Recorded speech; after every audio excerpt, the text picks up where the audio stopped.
Look, I know he's evil, but look at him. He's so precious. I love him.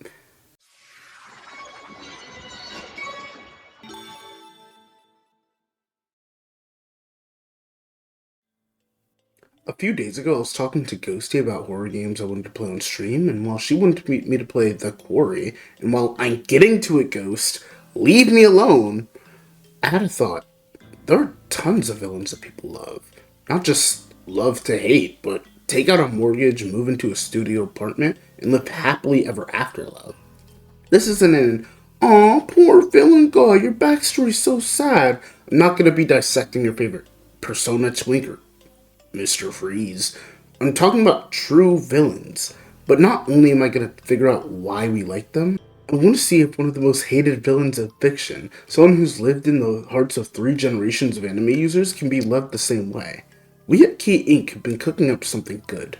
A likable Shou Tucker. Now, we can't change his backstory, his history, or what he's done, or change the purpose narratively, but by playing with his vibe, we may be able to make him likable. The only caveat to this is that things may be retconned, because this new Shou will have an attitude adjustment, which means his actions will remain unchanged. The why or how may be tweaked. It can't be that hard. Even in Full Metal Alchemist, people love a way worse person than him. Bury the frickin' chopper.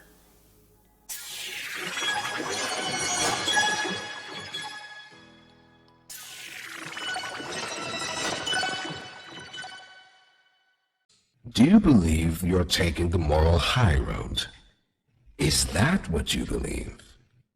Dear friend, let me illuminate for you an obvious truth.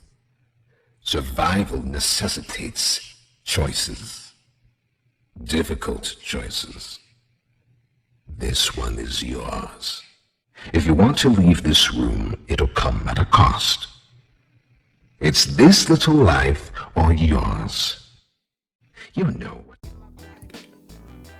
This category is the easiest to explain. You don't really need to be good if you have attractive qualities. It's something called the halo factor, halo error depending on who you ask. It's a term coined by Edward Thorndike, and general idea is that people typically use positive or negative qualities from one aspect of something to make positive or negative qualities about another aspect. In this experiment done in the University of Michigan by Richard E. Nisbet and Timothy DeCamp Wilson called the Halo Effect, Evidence for Unconscious Alteration of Judgments, where they did an experiment where they had 2 groups of students evaluate the same teacher, one where he had a more warm and open approach to teaching, and one where he was more cold. To nobody's surprise, when he acted warmly, less students found him irritating. What does this have to do with the 3 killers who feel no remorse? Well, they're hot. And the fact they can manhandle you adds to their lore. I'm pretty self-aware and know that my timid attitude isn't going to get me sexiest teapot in the tabloids, but these monsters confidently putting you in their place will get them at least an honorable mention. Hardys may not talk, but the confidence this bastard brings to the scene is... I wanted to make a breathtaking joke using this clip where they cut the real Hard Eyes' head off, but I don't think YouTube would let me. But these totally unbiased clips should suffice. Smash. I know he tormented children, and I know that he, cut them open and experimented on them, but he's got a really hot voice and he has a TV for a head. So, I can't fix him. But I can't fuck him.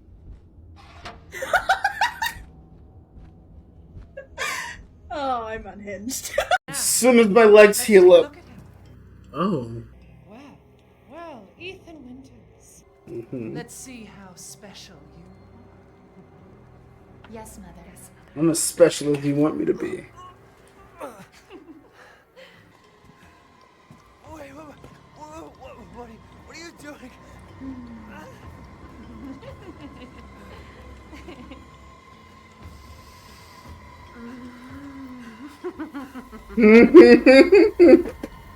Hurry back now.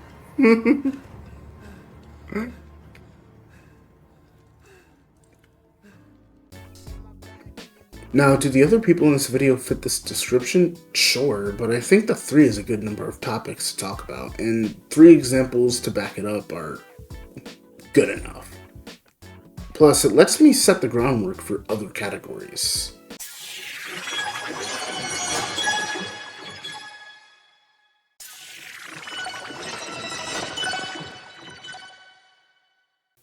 Now, picture this for me.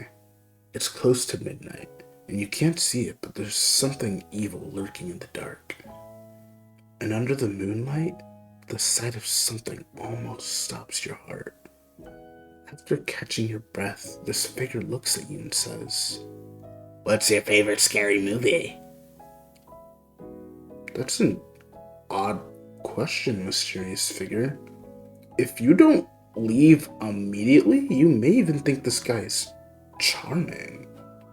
Look, this may sound similar to my first point, but this one is more about, the intention of the villains. They were made to be hot and appealing. Stroke it with my leather glove. I'm gonna let it shine. Stroke it with my leather glove. I'm gonna let it shine. God damn it! Ruin my fun. I'm gonna cook the pink right out of all of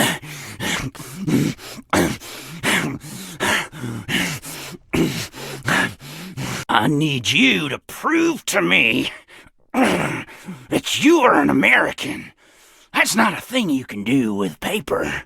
Ain't a thing you can do with words. August 6th.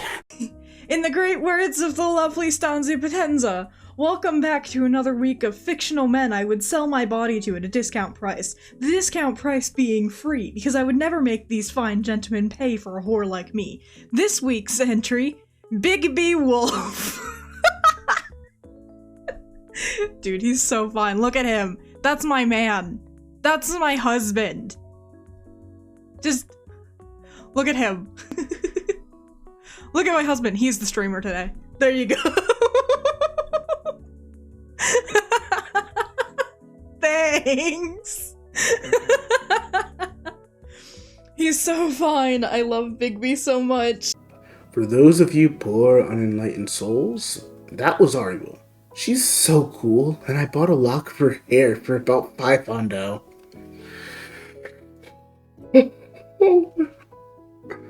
Thank you so much for making this clip. I'll send my kitty in the mail soon if you want it. Because she's the one who put me onto the best character in this category. Oh shit! Oh fuck! I didn't think there'd be a skeleton here! I'm so fucking scared of skeletons! Where, Max? Back home so Dad can call you a little cuck? Can't even fight off one lousy skeleton? No. I got no choice. Hey, skeleton! I got a bone to pick with you, bitch! Come here! With everyone else, I was just looking at studies or recommendations from the Sucky Gooner. I'm obsessed with Max. I don't see the appeal of the other guys, but him I understand. Hell, I'd help him kill the Hatchetfield Islanders. By the way, Hatchetfield is an island, and that's why they have a hard time leaving in all 3 of the plays. But yeah, this guy is so bullheaded and cunty that he can kind of do whatever. I don't have a study for these guys, but the common thing between them is the fact that none of them even acknowledge the fact that they're doing something wrong, nor make it a big deal. They're very nonchalant, if you will.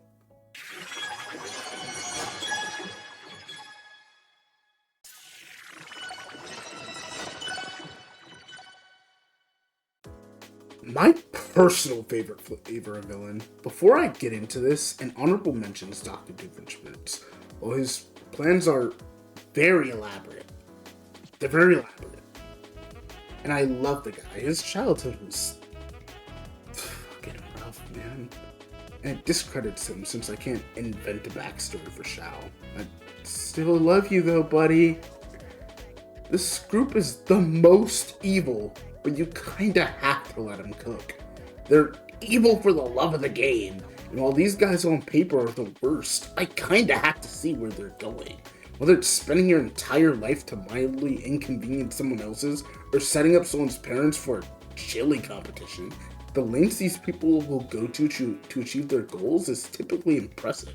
Persevering through impossible odds and showing your indomitable spirit will really warm your heart and light a fire within you.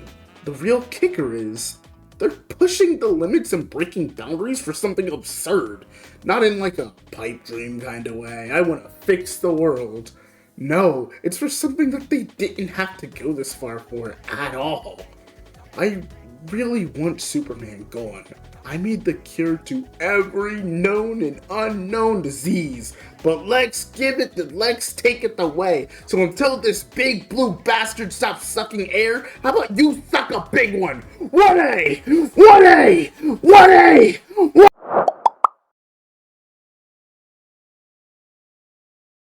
I really want people to buy my t-shirts.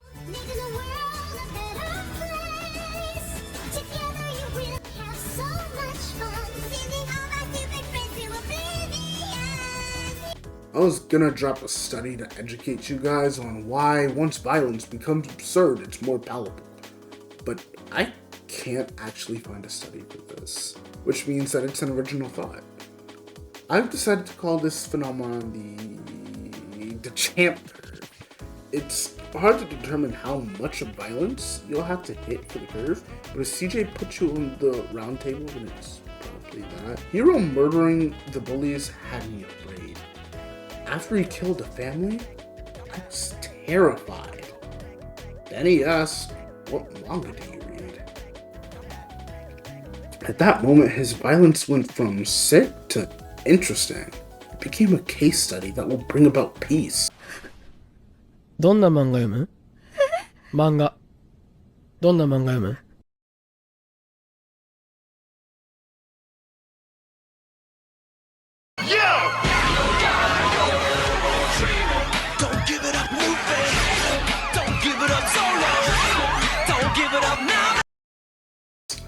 I cherish peace with all my heart. I wanted to add vigilante for obvious reasons, but I wasn't sure if his skewed sense of justice would actually make him a villain, and I was asking too many questions, so I'm gonna leave it alone for now.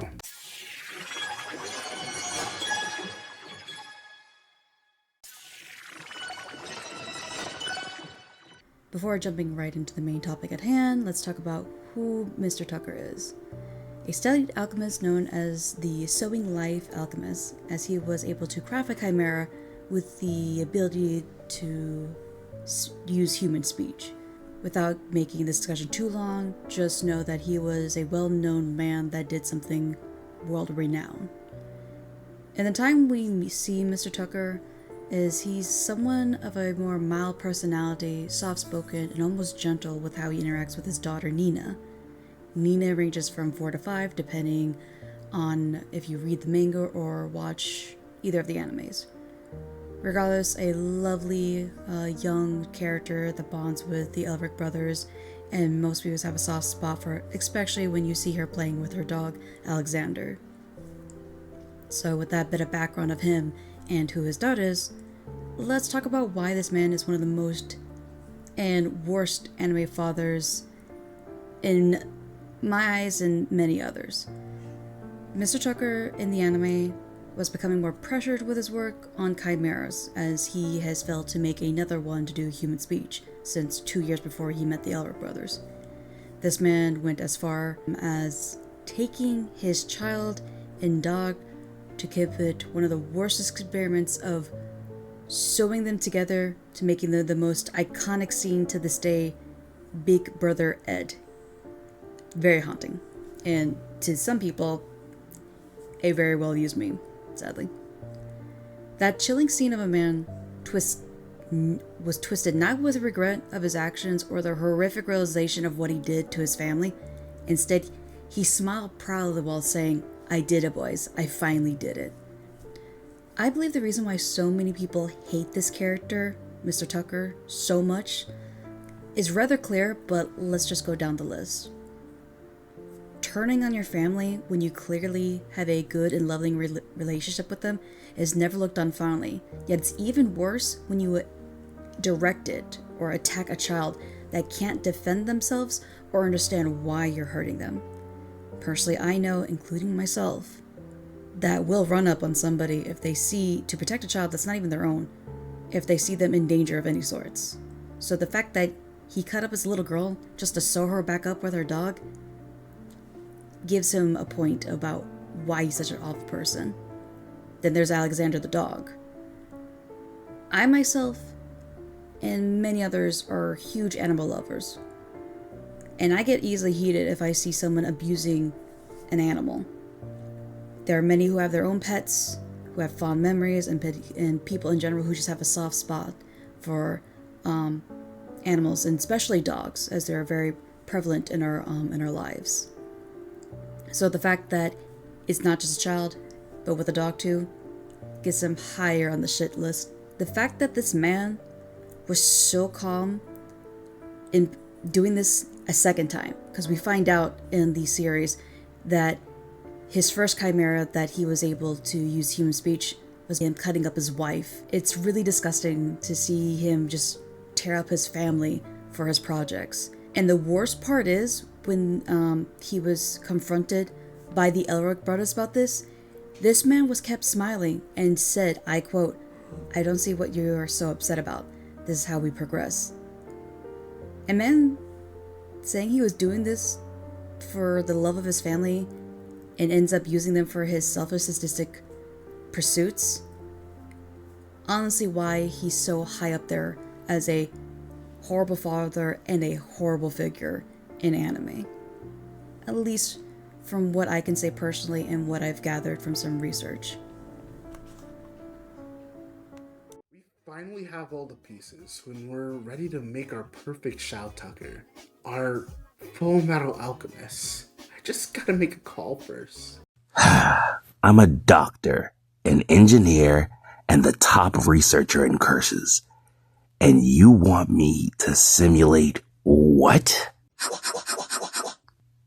What the hell's a Shou Tucker? That's horrible. Somebody has to stop him. Oh, they did? Oh, that's good. What? You want to bring him back? No, it's... Fine. You win. One sexy egomaniac coming right up. Turns out we can't recreate the entire episode, but maybe that's enough for like one scene. New game plan. I just need one moment, one scene that'll make him likable. Maybe when he can't think of anything. It's 5 minutes even. I want to recreate the entire episode and have a more boisterous version of him telling jokes, almost like in a bridge. No, I did this because of Metacritic.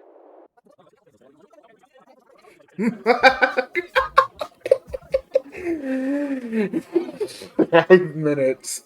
5 minutes is more than enough time. In fact, it's perfect. Fire up the simulators. I can fix him. Alright, let's review. If you haven't seen the Full Metal Alchemist series, it follows two brothers, Edward and Alphonse, in their quest to get their bodies back. After an attempt to revive their mother, breaking their one and only taboo of human transmutation, which ends up causing complications, the brothers head off looking for research that could lead to them potentially getting their bodies back, meeting the life-sewing alchemist Shou Tucker. Now, this is where the story we actually care about starts. They tell Shou about the sacrifice they made in exchange for the research. You may be wondering, why is this wannabe film more important? Well, 2 years ago, after his wife left him, he happened to create a talking chimera, giving him the title of a state alchemist, a title that lasts for 2 years, giving him status, wealth, and access to the restricted research of the state alchemist.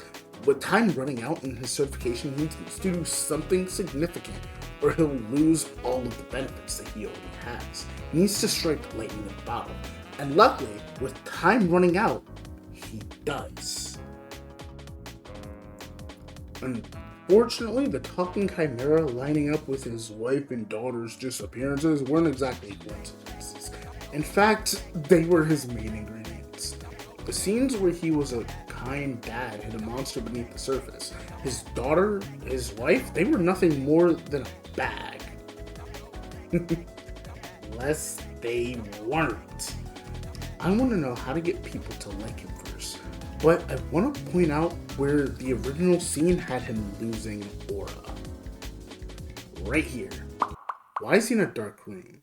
He goes from somewhat normal and a little weird to a complete freak. While the scene shows him breaking, I think that there are two things wrong with that. This is the second time he's done this, and with all the connections he's had, why choose his daughter for this experiment? His wife, maybe it can be explained by his lack of resources, but he could have just kidnapped some bystander. I have a third point, but I want to save that for the scene. Finally, when Al presses him, he breaks so easily. If he's gonna do something evil, he needs to stand 10 toes down. In this series, Shou's purpose is to show what happens if Ed doesn't draw a line. Ed can easily become a monster, and that's where I want to start. There's one more villain I want to talk about. She's not eligible to go in any of the compartments because she does have a very sad backstory, but I want to talk about her regardless. This is Isabella. I really like her.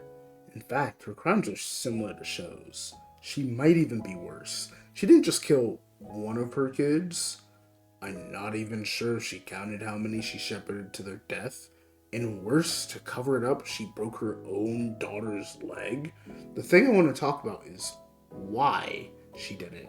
She doesn't hate her kids. In fact, she loves all of them.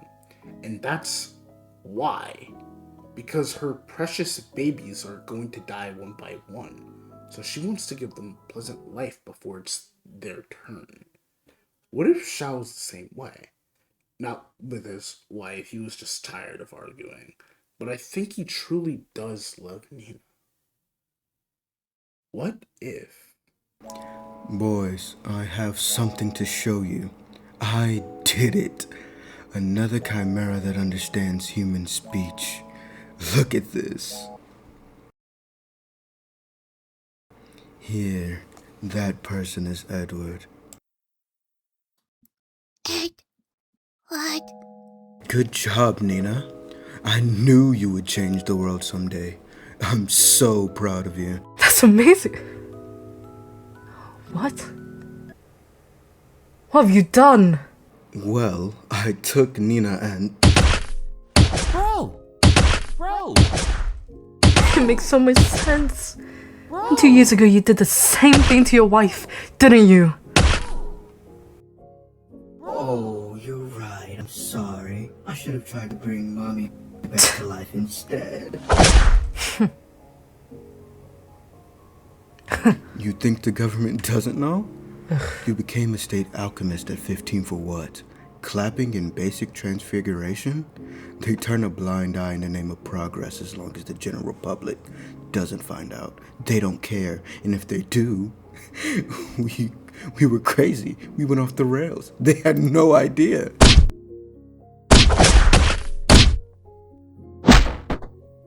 Stop, you're gonna kill him. And he's not even completely wrong. What if the thing you created suffered? Or maybe you should ask our dear father Leto, the Ishvalans. But she did something the government could never forgive. She distracted a promising state alchemist.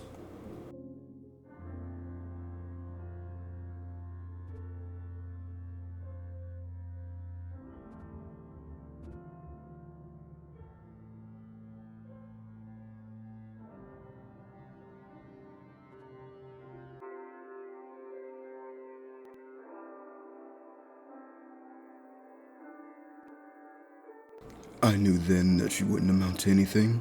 She broke the rule of equivalent exchange, stealing your time for nothing.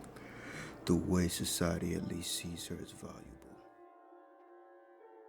Dad, are you hurt?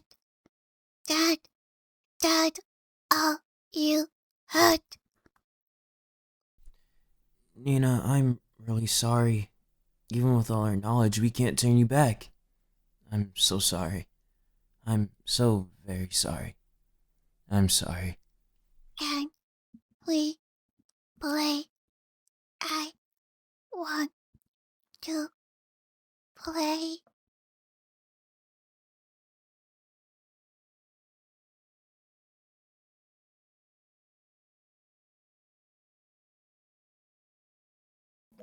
Look, the simulation can't make him revered, but at least I think I made him controversial, which is a couple bumps up the social ladder. I'm curious if there are any villains you think are completely indefensible. I'd like to hear about them in the comments because I think it's fun to think about. And please follow all the lovely people whose clips and voices I use. I still haven't gotten that Persona video out, but I still haven't got that Persona video out, but I think I'll eventually get to it. Hopefully. Maybe. Stay on the lookout for a Feel from Liza P cover that I've already released or am going to release soon, because I've been sitting on it for at least a week at the time of reading this. So, tea and luck till I see you again. Got a blast.